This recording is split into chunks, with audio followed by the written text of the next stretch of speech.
Nathan, do you remember those newlywed days way back when? Those days aren't coming back. Those were sweet days. That was a long time ago. They were, and there's so much from those days that I wish we would have taken more seriously or known then that we know now. Yeah, that's my thing. If we only knew then what we know now. That's right. Well, now you can know. Let's get into that.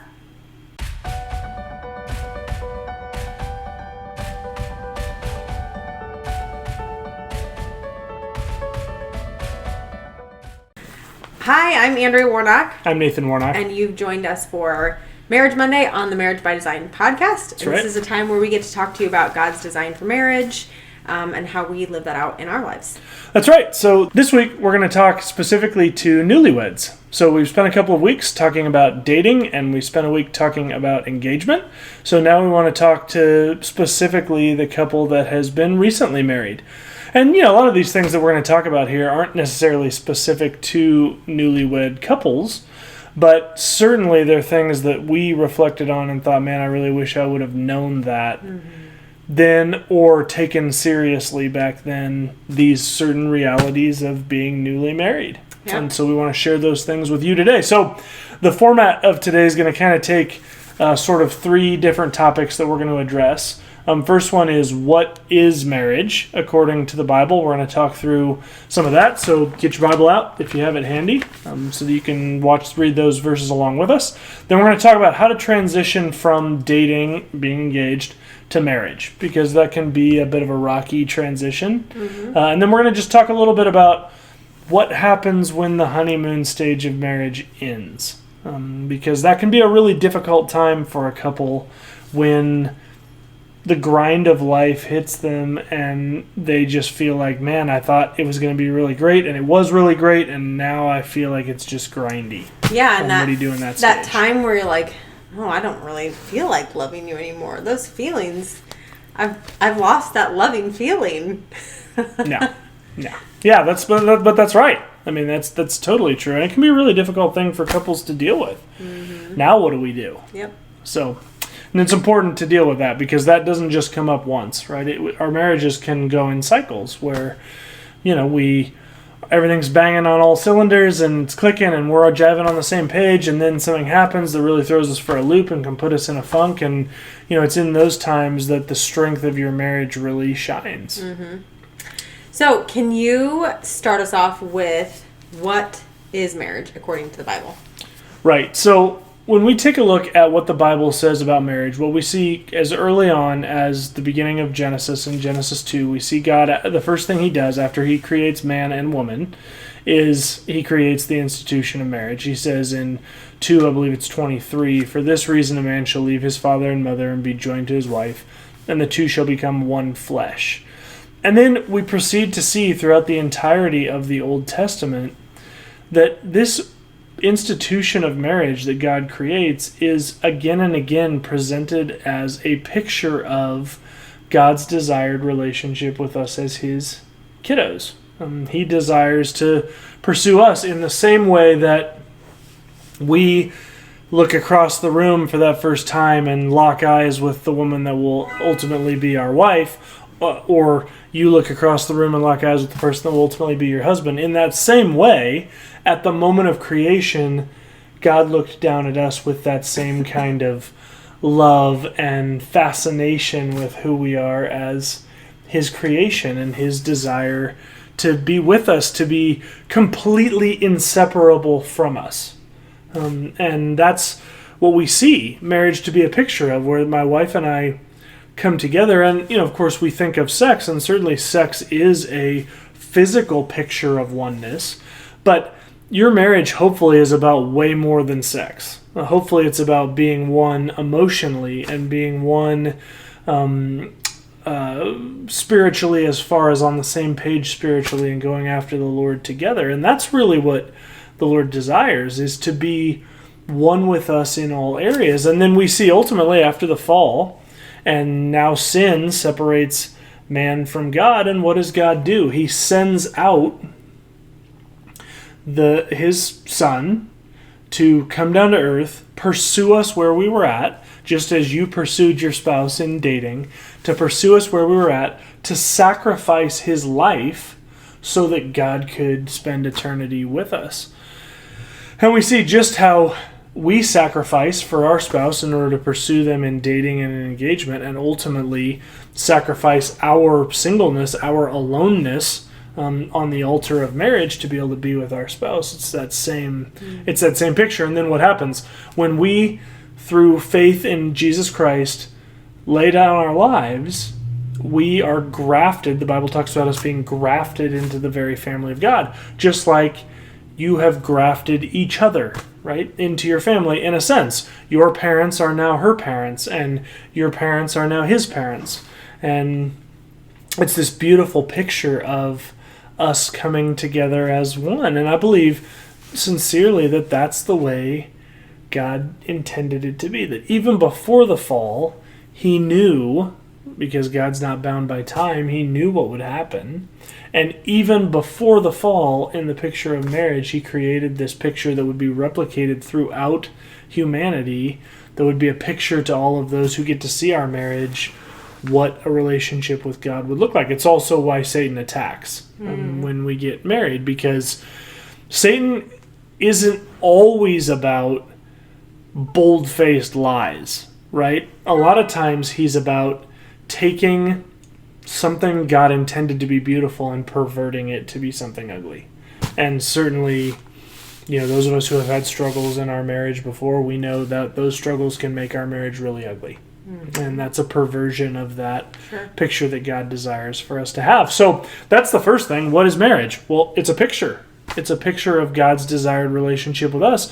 And that means it is also a walking testimony to that relationship. So you may not have known it, but when you rise up with your wife and go out to dinner, or you go on vacation with your husband and your family, you are actually taking that testimony on the road for other people around you to see. And I think it's important for us to keep that in mind, that that's the expectation, is that we create a marriage, maintain a marriage, and live out a marriage that is a proper testimony to the relationship God desires to have with us. Right.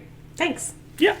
Okay, so marriage is an opportunity to reflect the gospel marriage, or the gospel message. Yep. And then it's also an opportunity to leave your childhood and start your family. So in several parts of the Bible, but I'll take Genesis 2. Nathan was just talking about Genesis 2. I'll take Genesis 2:24, and it says, "Therefore a man will leave his father and mother and hold fast to his wife, or be joined to his wife, and the two shall become one flesh." Oh man, I missed it by a verse. What? I said I thought it was 23, but it's 24. Oh, it's 24. I was just off. That's missed okay. it by And that then it talks much. about that's a mystery in that it reflects the gospel. So we get to be part of this really cool mystery of being one and of reflecting the gospel, but we also get to leave our childhood behind. And that means, so what does it mean? Leave your father and mother and hold fast to your wife, and be joined as one. Well, you're leaving your the submission to your parents. You are no longer in submission to your parents. You no longer fall under their authority. You are now creating your own family, even if that family is just you and your spouse. Mm-hmm. It is your own family, and you are now one in the eyes of the Lord. So it's the opportunity to do that, and that's biblical marriage. So that means you're not bound by your parents' rules anymore. You get to make your own rules for your family. You're not responsible to them for your decisions. Mm-hmm. You're responsible to the Lord first and your spouse. You are responsible for your relationship with the Lord, your relationship with your spouse, and all that follows. And so making that marriage commitment is a big commitment. It's not just like, oh, I'm going to move in and live with this person. Like, there's so much more to that. And moving out from your childhood, really moving on from being a child and taking responsibility for being an adult, and taking responsibility for putting God first, because if we're not putting God first, we're really wrecking the foundation of our marriage. So yeah, if we can jump in and just say that's one of the reasons why living together outside of marriage is problematic in God's eyes, because that's a misrepresentation, really, of God's relationship with us. It is a representation of and I don't care what you say about how much commitment there is. There's obviously not enough commitment to get married because you're living together and you're not married. Right. And we can come up with tons of excuses. Well, it's financially, it's better. There's a million excuses. Bottom line is that marriage, as we're going to talk about, is an opportunity to sacrifice on behalf of your spouse. And so when we live together, we get all of the benefits of marriage, living together, financial ease. We get all of that, but there's no actual lifelong commitment. Right? So it's like telling God, what I really am looking for out of you is I want that eternal security. Like, I don't want to go to hell. And as long as you treat me well, then I want to live my life for you. But if you start asking me to do things that make me really uncomfortable, or you start acting in a way that makes me really uncomfortable, then I'm going to peace out of this relationship with you. Because at the end of the day, that's what living together is, right? It's, I want to be with you. Sort of a contract. But there are things where if you do these things, I'm out of here. Sort of the difference between a contract and a covenant, right? So Right. A contract is on mutual distrust or mistrust, right? Right. Which is the right word? What's the right word? Mistrust or distrust? Are they both right? Go with whatever you want. I don't know. It'll be fine. It's basically, a contract is like, Distrust would be right. Yeah, distrust. I'm not trusting that you're going to follow through. So if you don't, here's what I get out of that. Right. That's how contracts are. And vice right? versa. If you've ever had an apartment lease, that's what it is, right? There's like 2 paragraphs that say, hey, you're going to pay us this money. We're going to give you this place. And then there's another 6 pages of here's the things that we get to do if you don't hold up your end of the deal, right? That's a contract. Right. So if you think about it, living together before you're married is sort of like that. If you don't have, and marriage can be like that too if you don't have a biblical perspective of it. But it's like, I'm expecting you to not follow through. So this is what I get out of it if you don't. Right. Whereas marriage should be a covenant. Which is saying, I'm choosing to enter into this agreement, and it doesn't matter what happens, I'm staying in this It's agreement. a blank check, Right. and that's the difference. It really is a blank check. Right. So, that's how I see living together a lot of times, is it's a contract, and it's not the covenant. Right. And a biblical marriage should be the covenant, which should be, I am entering into this relationship, and it doesn't matter what I get out of it or what I don't get out of it. I'm entering it and I'm staying in it. That's right, and there's no condemnation. I mean, if you've come across this video and you're currently living together, I'm not trying to say, hey, we're so much better than you or anything like that. What I'm saying is, our advice that we want to give, and this channel itself, is based on the idea that God has a best for your marriage, and He's for your marriage. Yeah. But He has a plan for what's best for your marriage for specific reasons. And we want what's best for your marriage. And so it ultimately makes me a liar when I say I want what's best for your marriage if I then shy away from things that we see biblically are presented as God's best for your marriage. Yeah. So, if you're living together and you're not married and this kind of pisses you off, I would just really encourage you to find out, why would God not want you to live. I mean, why would God say that it's not His best for you to live together? Just look into that, Right. See why. Right. And here's what I would say. Have some serious conversation with yourself about why you're not married. And, I would just raise the possibility that maybe you should get married. Like, maybe you want to plan a wedding for 2 years or whatever from now after COVID and all that. I get it. That's not preventing you from getting married. If you go, hey, this is really important to us to live together, then do it the right way, right? Love your spouse enough, your future spouse enough to do it the right way, and love your Lord enough to do it in a way that's honoring to Him, and go get married. Yeah. Okay, so yeah.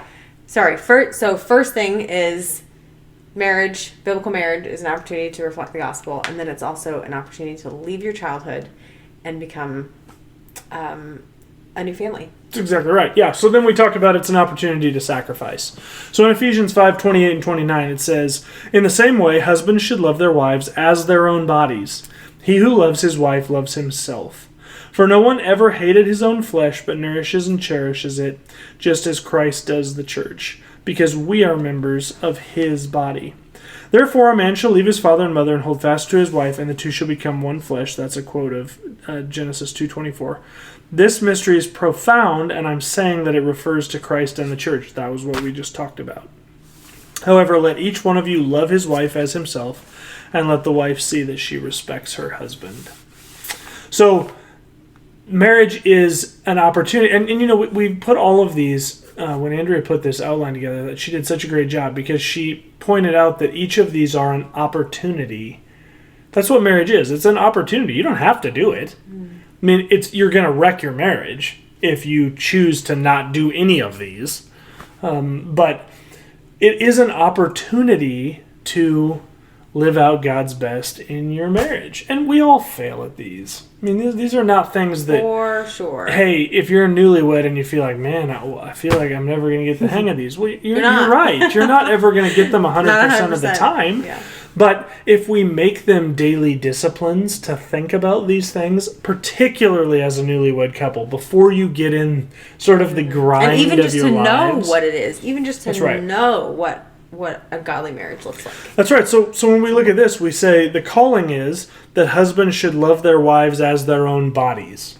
So I know tons of guys that take how their body looks and the things they put into their body and the things that they do to keep their bodies in shape is really important to them. And my question then would always be, do you put that same amount of effort, of discipline, of blood, sweat, and tears, do you put as much of that into your wife and sewing and loving into her as you do into your own body? That's the question, because that's the challenge. Yeah, and even if you're not somebody who's like that and takes care of your body super well, you know, with the working out and all that sort of thing, I would just submit, are you thinking of your spouse as highly as you think of yourself? Right. Are your spouse's interests as important as your own interests for your own self? And so if you would say no, then that's an opportunity to sacrifice and find ways to show that to make it so that your spouse's interests become just as important as your own interests. Yeah, that's right. I mean, I hear from tons of guys that they'd be willing to die for their wife, but they're not willing to die to themselves in little ways each day to sacrifice for her. Right? You're just kidding yourself if you think you would be willing to die for your spouse, but there's no way I'm changing a poopy diaper for her. You're fooling yourself. Why is she pooping her diapers? Well, it's probably not her diaper. Moving right along. Sorry. Okay, so then a godly marriage is an opportunity for leadership and submission. So Ephesians 5:23 and 24 says, "For the husband is the head of the wife, even as Christ is the head of the church." So there again, we're seeing the gospel message. Now as the church submits to Christ, so also the wives should submit in everything to their husbands. And please don't turn it off because we said the word submit. If you have questions about submission, there's a podcast that I did a few months back that Nathan will link about submission, which is great. So I'm not really going to get into it right now. But we're talking about leadership and submission in those verses. So the husband is the head of the marriage. He's the leader of the marriage. Christ is the leader of the husband and the leader of the wife too. That's right. So wives, we're called to be in submission to our husband's authority, but we're also called to be in submission to the Lord's authority. Yep. Husbands are called to be in submission to the Lord's authority as well. And so we're all submitting to one another, and we're submitting to the Lord. And we're also leading. So our husband is leading the marriage, but wives, we're leading our families as well, and we're leading in our relationships with the Lord. So we're leading that relationship that we have. Our husband can't lead that part of our lives. You mean your own personal relationship with God? Yes. My personal relationship with the Lord. That's led by me. Right. My husband cannot lead me in that way. As far as making sure that I have one, as far as making that a genuine relationship, right. That's mine. And so I lead that. So a godly marriage is an opportunity for leadership in many ways and submission in lots of ways as well. That's great, babe. So let's transition a little bit. Let's transition from dating to marriage, because this can be a really tricky thing, and it can be tricky to think about, particularly if you grew up in a Christian home. It can be tricky to think about like certain practical things about marriage, like if our wedding was at 4:30, at 4:29 we should not be having sex, and at 4:31 all of a sudden it's open season, right? I mean, these can be difficult things, yes. To think about. So let's give some suggestions on how to transition from dating to marriage. Number one, got to say it straight out the gate, and we're talking about it with regards to you taking responsibility for your personal relationship with God. Number one is recognize that your spouse is not the one. Mm-hmm. Right? So often we talk about, I'm going to find the one. That's a fallacy. It is a secular fallacy. That is not what we're called to do. We're called to always be seeking our one, which is God. Mm-hmm. Whether you're married, not married, dating, 3 years old, 10 years old, 100 years old, we're always called to be pursuing our number one, which is God, that relationship with God. And then after that, for those of us who are married or are getting married, he calls us to a relationship with someone who will be number two. The problem is we so often want to promote the number two to number one, because this number two I can see, and I can talk to her, and I can touch her and have relationship with her. And so because of the weakness of my faith, it's really easy for me to try and promote her to number one and start to have all these ridiculous expectations of her that I can only expect really out of God. Mm-hmm. And because of that, I start driving the car in the ditch almost straight away. So number one is God, but then number two, your highest earthly priority then becomes your spouse. And so often we want to promote the spouse to number one, and then because he or she can't fulfill that role, we start ejecting them from the priority tree completely. Yeah. And pretty soon work fills in, buddies fill in, drinking fills in, the girl next door fills in, whatever other cheap substitutes for a godly marriage start trying to fill in. And anytime, and you can be honest with yourself, anytime you prefer anyone or anything over your spouse, you're going to have a problem, because your spouse is going to know it, and he or she are going to know I'm not the priority, and it's going to start wreaking chaos in your marriage for sure. Nathan. What? Who does number two work for? Is that a Austin Powers? Yep. Man, so let's just recap what we've had here. We had Austin Powers. We had Top Gun. Is there anything else you want to go with? I don't know. I'm just weird today. Okay. All right. All right. Okay. Hey, you guys come here for your movie Nathan's references. just too serious. I just bring in a little. Oh, was that a Batman reference? Why so serious? All right. Batman. Heath Ledger, R.I.P. Yeah. Okay, another way to transition from dating to marriage is to seek oneness. Always, I feel like you should be talking about this one. I'm not talking about just sexually. What? But that is one way. What else is there?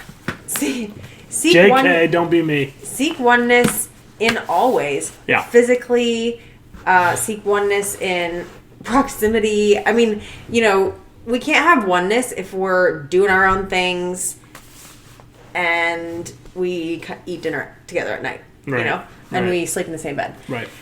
So seek oneness in all things. And maybe when you're first married, the best thing is to be overly purposeful about this, because you're so used to single life, and you're so used to, I have my own schedule, I do my own thing, I'm in charge of all of that.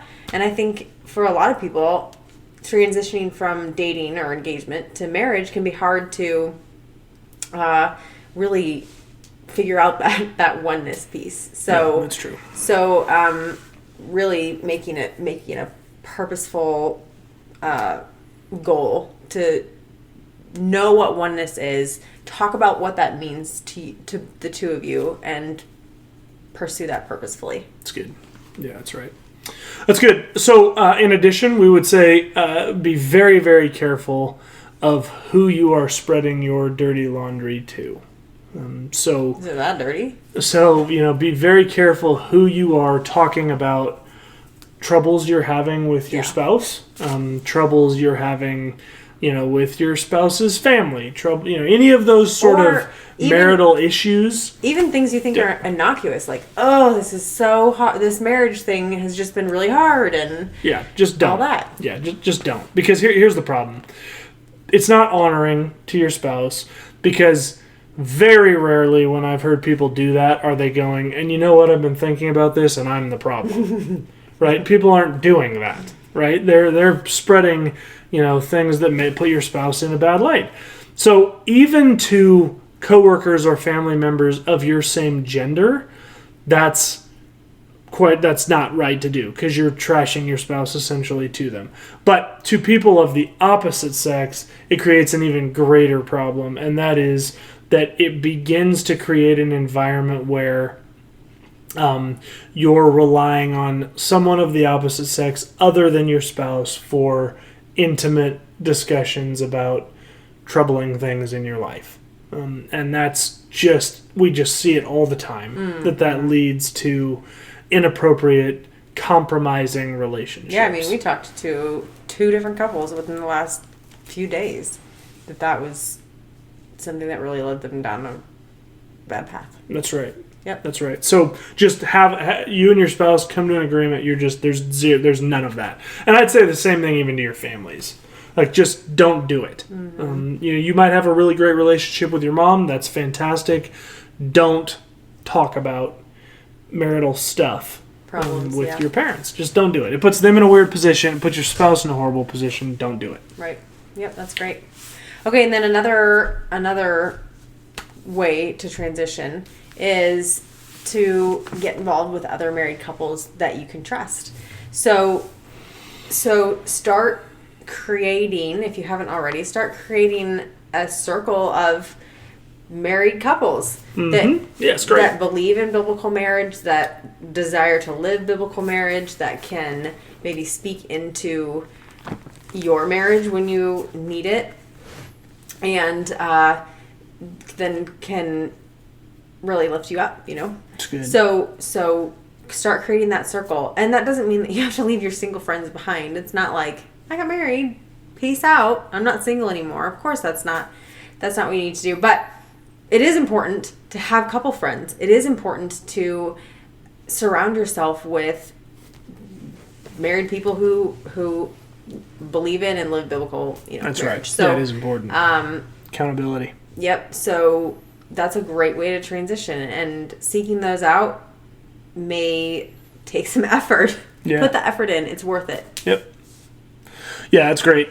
Another one we would say is study scripture and pray together as a couple. This is a discipline that, man, I would encourage you, start it as a young couple, because if you don't, like we didn't, it's really hard to get in those disciplines later in your marriage. You've got your routines and things you're involved in and all this different stuff, and it can be really hard to get in those disciplines, which leads me to another practical thing that we tell newly married couples. Take 6 months at least of the beginning of your marriage and get out of everything. I mean, don't quit your job, But, you know, get out of serving at your church for 6 months. Get out of being involved in a whole bunch of extracurricular stuff for 6 months, and just commit to at least 6 months where it is just me and my spouse. We're going to get up, we're going to go to work, we're going to do the gym or whatever we want to do, and then we're going to hang out together, and that's all we're doing for 6 months to a year. And part of that will be getting in rhythms where we're studying the Bible and praying together as a couple. If you can commit to that discipline early, man, you're going to be set for making sure that your marriage is grounded on something real and comes back to something real when there's times of trouble. Cool. Which leads to the next one. Yeah, and we'll talk about this a little bit more in detail here in a little bit, but prepare for that honeymoon phase to end. Mm-hmm. And of course, I'm talking about beyond just your honeymoon. I hope you get to take an amazing honeymoon of just the two of you. It's so cool and so great to do that. But there's that honeymoon phase of like, oh, I feel so much love for you and I want to love you back and everything is great. And we make googly eyes at each other across the table and all that sort of thing, you know? That phase is great, and maybe it'll roll back again. It probably will in phases of your marriage. It will. But it does end. Reality sets in. The grind. Real life happens. You're living the grind. You're really tired of smelling his dirty feet, and, you know, that just makes things start to realize, you know, it makes you realize we're living real life. This is not the honeymoon phase anymore. So that honeymoon phase will end, and that can be hard. But we'll talk about that here in a little bit. But just have that expectation. This is going to end. We're not going to feel this way all the time. And that's okay. Yeah. Ooh, jinx. Yeah, that's right. Jinx. That's so prepare yourselves for that. That's right. Another thing we would suggest is begin intensely seeking communication and dialogue. So we did an entire month series on communication versus dialogue, which you can check out the first episode of here. But there is a difference between communication and dialogue, right? Communication is one way. I'm communicating an idea to Andrea so that she knows it. Dialogue is I'm going to communicate, then she's going to process what I communicated and communicate back to me, but the two of us have agreed up front that the purpose of our two-way communication is resolution of something that we're going to dialogue about. Mm-hmm. And sometimes the purpose of that dialogue is just to grow closer together as a couple, right? That can be a stated goal of dialogue between us. So it's important to know, because communication trips people up all the time, and it's really not communication that is the problem.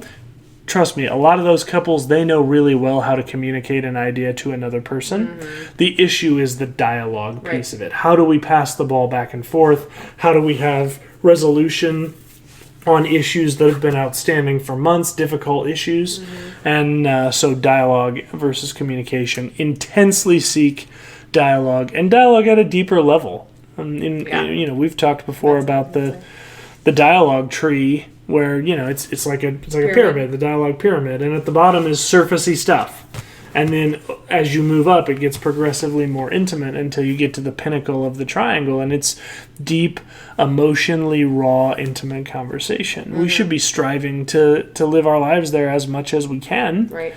And that takes intentionality. Yep. Cool. Then the last thing is, second to last thing, catch the foxes. So what the heck do I mean by that? Because we don't own any foxes. But that's true. Song of Solomon 2:15 talks about the little catch the little foxes because they'll spoil the vineyards. So those little things that creep into your marriage that can maybe create unforgiveness, create bitterness, create something that you start having stinking thinking about, whatever, catch those. And make sure that they don't spoil your marriage. Don't let these little things in and wreak havoc to then, over time, you have a mess on your hands. Right. So catch them when they're small, and when they're small, you can handle them and ask God to work in your heart, or confess those things to your spouse, or talk about how can we make this better or whatever. Don't just let things stink. Right. And It's good. become stinkier. That's You good. know, work when those things just start to creep in, work to pull those out. Really good, babe. That's great. Last one for transitioning from dating to marriage is don't stop dating.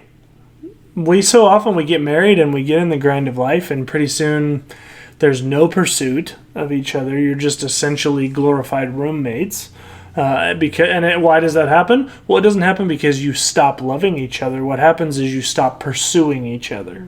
So don't do that. Right? Make it a point as part of that discipline, that first 6 months to a year, make it a discipline that you're going to, even if you don't have kids, even if you don't have anything else going on, pick a night to be a date night. And if all else fails, we're going out together this night each week. And guys, take ownership of that. Continue to pursue your spouse. Continue to date her. Continue to pursue her heart. You take charge of that. And pursue her in the things that she loves. You can continue to grow that depth and intimacy even after you get married. Yep. Okay, so we talked about how to transition from dating or engaged to married. And now let's talk about the last thing, that what do we do when the honeymoon phase is over? How then do we choose to love when we don't feel like it? That's right. So the most loving thing that you can do for your spouse is to pursue your relationship with the Lord above all else. Because your relationship with the Lord is the most important thing you will ever have. Your spouse is not more important. Your kids are not more important. Your job is not more important. Good. There's nothing more important than that relationship with your spouse.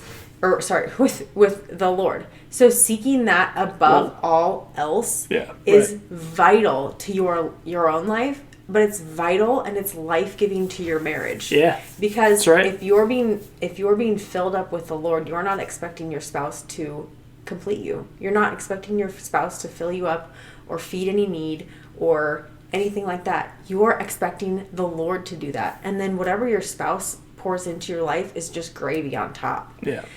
So the most life-giving thing, the best thing you can do for your marriage is to connect with the Lord and make sure that the Lord is truly your number one. And then also God is the creator of all things, including your spouse. So you can know your spouse better by pursuing the Lord. Mm-hmm. The Lord created Nathan. So I can go to the Lord and say, I'm struggling to understand Nathan in this area. I'm struggling to love Nathan well in this area. I want to know Nathan's heart better in this other area, whatever. Lord, speak to me on those things. And he will. Give me wisdom on these things. God has promised us that if we seek wisdom, he will give it to us abundantly. He desires to give us wisdom. So if I'm seeking the Lord in wisdom in my relationship with Nathan, he will give it to me. And so that is the best thing that you can do for your life and for your marriage, is to always seek the Lord first. That's great, babe. Really good. Yeah, and along those lines, as you're seeking the Lord, particularly in prayer, it's asking the Holy Spirit, will you show me those ways in which I'm failing in my marriage? And then seek forgiveness from your spouse for those things. Unity is such a key in marriage. And man, I pause at that because this is really hitting home right now in marriages in the United States, because there's been lots of issues that can cause division, and we think of maybe right-left division as far as politics go, but it's created a lot of division, I think, even within Christian homes, because people get just really on the political thing and are all about that and trying to figure out what's going on and what's going to be the future and what's it going to look like and all of this. And meanwhile, the relationship with their spouse can start to struggle a little bit because there's pursuit of other things. And allowing the Holy Spirit to speak to us and remind us what's truly important and call out those areas in our lives where we're letting our priorities drift, and then being big enough to go to our spouse and pursuing unity through humility by apologizing to them for that, and then fixing, laying that before the Lord and saying, I don't want to act that way anymore. Man, it's key. Yeah. and will prolong. Not only will this prepare you for when the honeymoon ends, but it can be a really big jump starter into getting back into a honeymoon phase. That humility of asking forgiveness and admitting when you're wrong. Yeah. Okay, so another thing, how to love your spouse even when you're not feeling it, sometimes is hold your tongue. For sure. Bite that tongue. And I should have, I mean, there's so many verses in the Bible about the tongue. And I should have gotten those specific verses, but Proverbs talks about even a fool can appear wise if he just shuts his mouth. That's right. So often, guys, this is definitely an area that's a struggle for me. So often, my foolishness would never even be known to somebody if I just shut my trap. And the tongue can be such a weapon, and the Bible talks about that too. That the tongue can be such a weapon, but we can love our spouses often by just not saying anything and not saying those things that we think to say, and instead ask the Lord to change our thoughts and think only on what is true, lovely, beautiful, worthy of praise. Right. And so sometimes the most loving thing that we can do in that moment is to shut the trap. Hold your tongue. That's right. James 3, starting in verse 5, says, "How great a forest is set ablaze by such a small fire, and the tongue is a fire, a world of unrighteousness.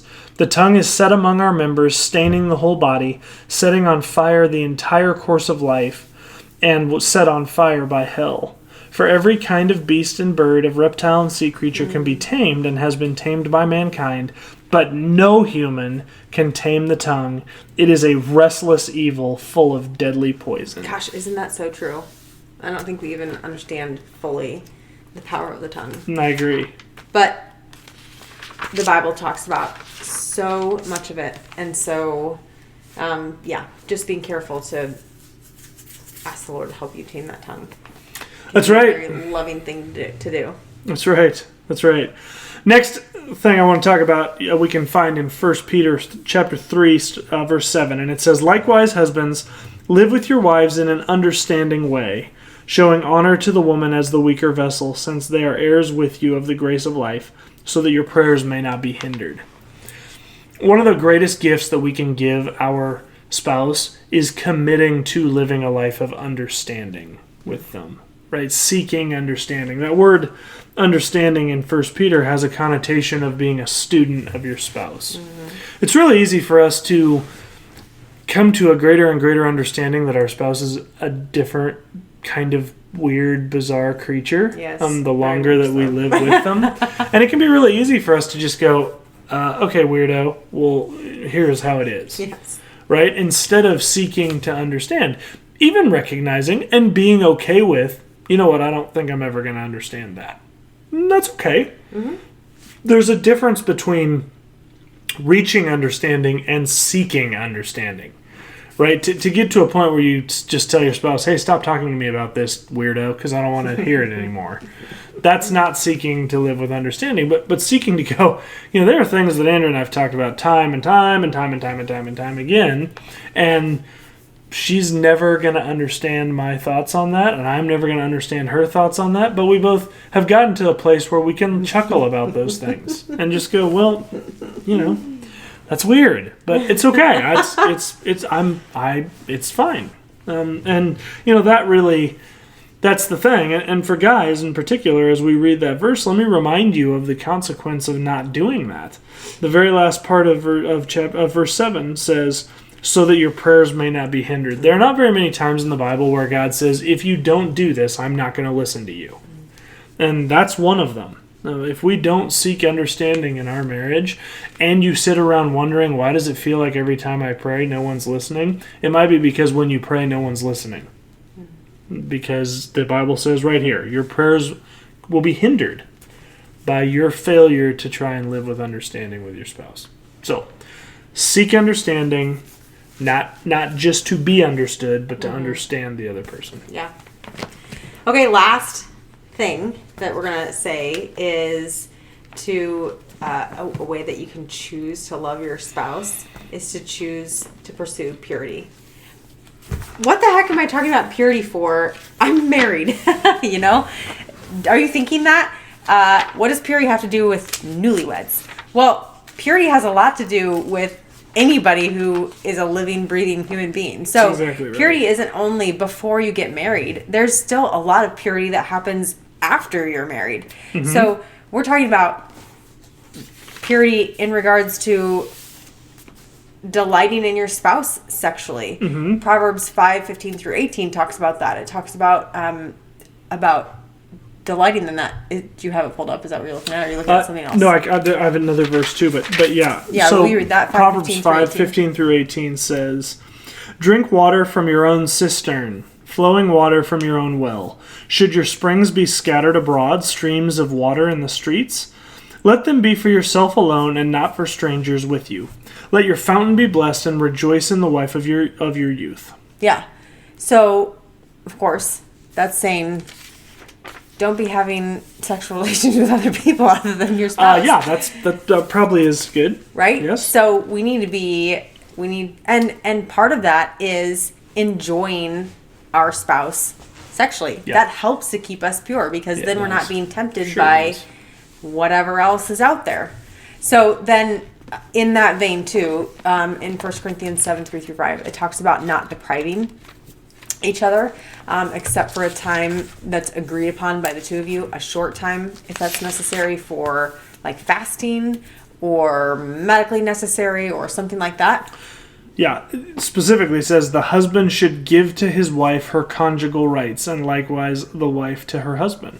For the wife does not have authority over her own body, but her husband does. Mm-hmm. Likewise, the husband does not have authority over his own body, but the wife does. Yep. Do not deprive one another, except perhaps by agreement for a limited time, that you may devote yourselves to prayer, but then come together again so that Satan may not tempt you because of your lack of self-control. Yeah. So it's really clear in there, don't have that consistent sexual relationship with each other is important. Don't have long bouts of time that you're depriving each other because that causes issues. So the marriage bed, it's important to keep the marriage bed pure and keep it consistent for the sake of purity. That's right. And then also 1 Corinthians 6:18 says, flee from all sexual immorality. Mm-hmm. So run fast from anything that is even considered possibly sexually immoral. So any conversations that are on the edge, any thoughts that are impure, not any thing that you're seing, you're at the gym. Yeah, you're at the gym and the things that you're looking at and thinking about aren't right. Any media, all that sort of thing. We're not supposed to just take a slow amount of time to get our head back on track. It's saying flee, run away fast, right? And don't have anything to do with that, right? Because we want to keep our marriages pure. We want to keep purity within our marriage. It's so important. Yeah, critically important, really. Yep. And I'd encourage you to read Proverbs 7. Talks quite a bit about the adultery and what happens with the adulterer in a really poignant picture. So I'd encourage you to take a look at that as well. Right. So that's what we have to say to newlyweds. That's right. The importance of being a newlywed and hopefully helping you navigate that first little bit of a huge transition in your life. That's right. And congrats. Yeah. Right? Marriage could be difficult, right? It's not easy, but it is a huge blessing to be able to do that. So, great, guys. Thanks so much for joining us. Really appreciate you being here. Love to have you put down in the comments below your thoughts on the suggestions that we gave to newlyweds, or pop over to our Facebook page, or you might be watching this on Facebook. Or throw down in the comments your thoughts as well. Yeah, or suggestions that you would have for newlyweds. That's right. Remember, whether you've been married 10 minutes, 10 years, 100 years, God is for your marriage. Have a great week, guys.